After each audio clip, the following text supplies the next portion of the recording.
In the reporting on the recent murder trial, Marklin, she was accused of murdering her husband and while she was asleep.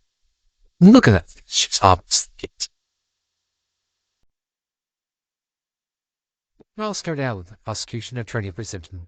I think they took things a little to the extreme. Let's have it. Martha Monroe is a coward. She is a ruthless, merciless, cold-blooded killer. She was a sound mind when she took a gun to the back of her husband's head, and still is. Mrs. Monroe murdered her husband upon shooting him once or twice, but 3 different times. He was drunk and sleeping, showing her callousness as a human being. Now let's hear the defending side's response by Yishun. Your Honor, when one is tortured after a day, physically and mentally, to the point where near fatal injury, there's no doubt that they will retaliate. However, when torture is linked to the victim's life as a husband, providing much-needed financial support, and constantly beside the victim, decisions can be nearly impossible to make. When you factor in the mental state of the victim resulting from psychological suffering, they often will feel that there's no escape or hope of a better situation. This is the case of Martha Monroe. In this position, every circumstance is bad. The procedure you have from all of them witnesses, it was all Steve's best, so here's my personal feelings. To be returned to your Yeah!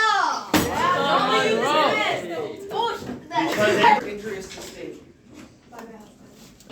How long? Hosty, talk louder. Speak up, Hosni. I want to hear this. I was abused by my husband multiple times on several occasions. How long has he been abusing you? For months, ever since we got married. Follow up. What types of abuse have you been facing? But throughout this tenure, you've tried to get help. You've tried to escape the horrible position that George put you through and your kids. I was trying the best I could, but he kept threatening me, and I felt very unsafe. He also had friends and everything. I felt unsafe. You mentioned that the first time he ever beat you, he subjected you to this abuse. It was when he came home drunk and was complaining about dinner that night.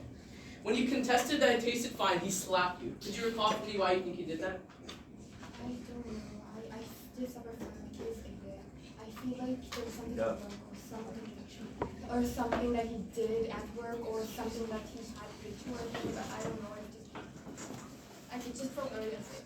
You mentioned in your statement that he beat you at least once a week, with most of these times him being drunk.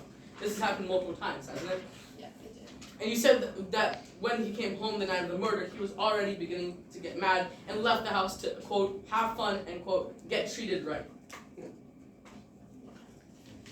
When he came back, he started to beat you and eventually reached for his gun, but was too intoxicated to do so. He made a point to show you finger guns. Now, one may interpret this like you did as an immediate threat. So you decided the best course of action was to shoot a drunk, sleeping man 3 times in the back. Objection! This is not